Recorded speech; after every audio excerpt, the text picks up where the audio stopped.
بسم اللہ الرحمن الرحیم۔ السلام علیکم ورحمۃ اللہ وبرکاتہ۔ الحمد للہ وحدہ والصلاة والسلام علی من لا نبی بعد، اما بعد۔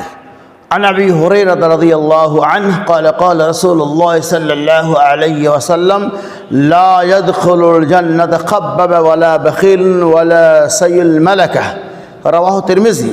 حضرت ابو بکر رضی اللہ تعالیٰ عنہ کہتے ہیں رسول اللہ صلی اللہ علیہ وسلم نے ارشاد فرمایا لا يدخل الجنة خببا، کہ جنت کے اندر بگاڑ پیدا کرنے والا، بخیل اور بد اخلاق آدمی داخل ہوگا۔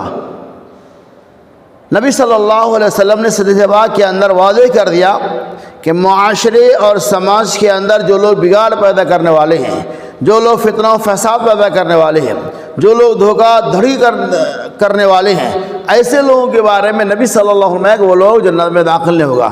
آج معاشرے کے اندر دیکھیے کہ ہر طرف فتنہ و فساد کا ظہور ہے، ہر طرف بگاڑ ہی بگاڑ ہے اور دھوکہ دھڑی کا بازار گرم ہے۔ اس چیز سے لوگ ذرہ برابر بھی اپنے آپ کو نہیں بچاتے، یعنی دھوکہ دھڑی اور معاشرے کے اندر بگاڑ فتنہ و فساد پیدا کرنے کو لوگ گناہ ہی نہیں سمجھتے، بلکہ عام زبان کے اندر یہ کہا جائے کہ اسے لوگ ایک فیشن سمجھتے ہیں۔ بگاڑ پیدا کرنے کو اپنے اندر ایک ہنر سمجھتے ہیں۔ معاشرے میں جتنا زیادہ فتنہ فساد پیدا کیا جائے لوگ اتنا ہی اپنے آپ کو کلاکار اور ہنرمند سمجھتے ہیں۔ اسی لیے اللہ کے نبی صلی اللہ علیہ وسلم لا يدخل الجنة خببا، کہ معاشرے کے اندر بگاڑ پیدا کرنے والا، دھوکہ دھڑی دینے والا اور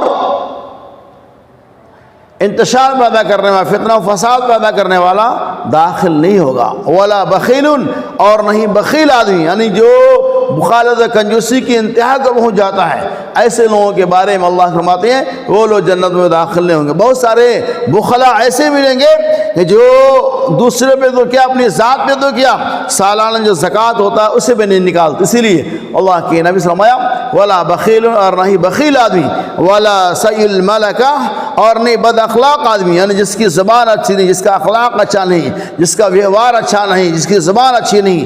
اللہ کے نبی صلی اللہ علیہ وسلم ایسے بد اخلاق لوگ بھی جنت میں داخل نہیں ہوں گے۔ اس حدیث سے کیا پتہ چلا کہ بگاڑ پیدا کرنے والا، بخیل آدمی اور بد اخلاق آدمی جنت میں داخل نہیں ہوں گے۔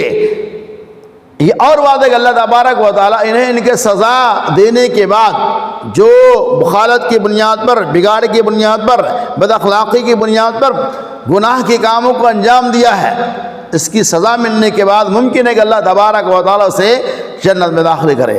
اللہ سے دعا ہے کہ اللہ تبارک و تعالیٰ ہمیں بخالت و کنجوسی، فتنہ و فساد، بگاڑ اور بد اخلاقی سے بچنے کی توفیق رفیق عطا فرمائے۔